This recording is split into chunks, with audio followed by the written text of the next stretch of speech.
You're on a different level now. The guy who represents this merchandise, his lawn is bigger than your whole fucking country. Justine, as gorgeous as ever.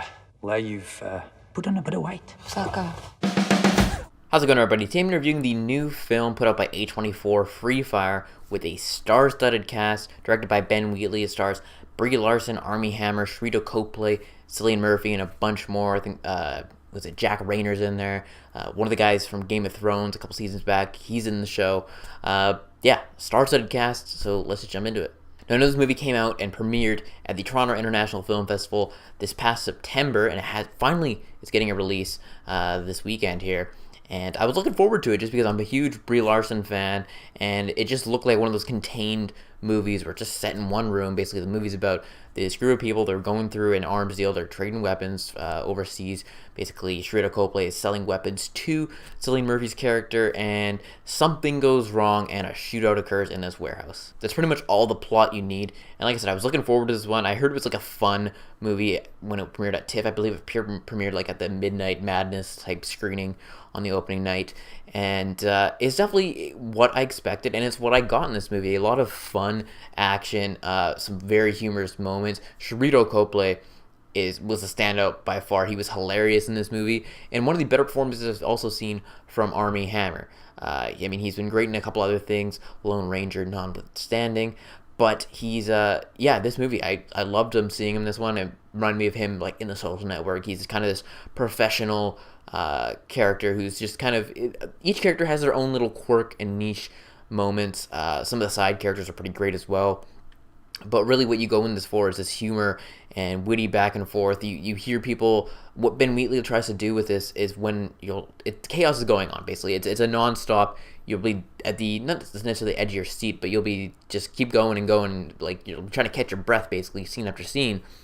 But what he does is a great thing was when he cuts to a different character, like he's wounded and he's on the ground and he's crawling around.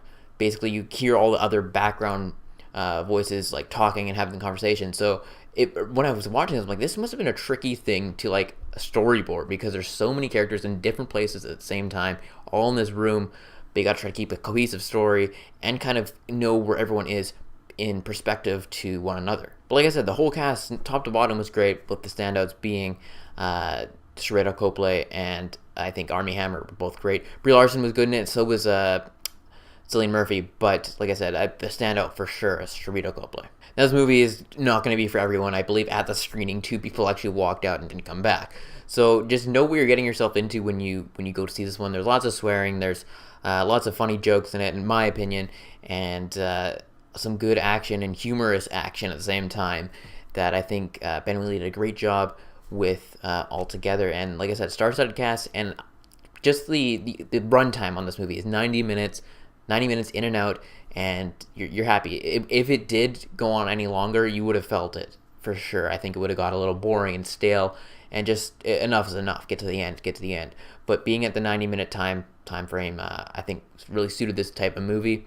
And if you're just looking for a fun time in the theater, just to get away from all these serious movies and kind of a smaller indie action movie, as opposed to what we're going to get in the coming weeks with all your superhero movies like your Guardians of the Galaxies and such, then definitely check this one out. Everyone always complains about, there's not enough independent movies, like original movies in Hollywood, and they're out there. You just got to go seek them out and support them so that you can get more of these independent original stories like a Free Fire.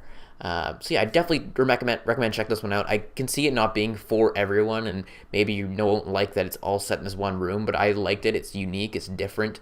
The movie pretty much takes place, I feel like, in real time, so it's probably all over an hour and a half, which is kind of cool to see, and it's something unique in the movie. So with all that said, I give Free Fire a movie rating of an 8.5 out of 10. Definitely go check this one out. I think you, like I said, if you are into it, maybe watch the trailer first to see what you're getting yourself into. A couple twists and turns as well along the way, which I appreciated as well. And as for my enjoyment rating, again, we'll give that an 8.5 out of 10.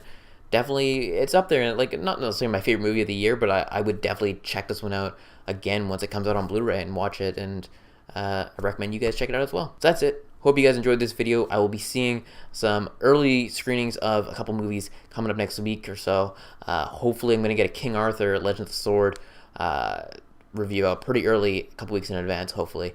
And as well as Guardians of the Galaxy, hoping to see that a day or two early, hoping to, but definitely get the review of that as soon as I can.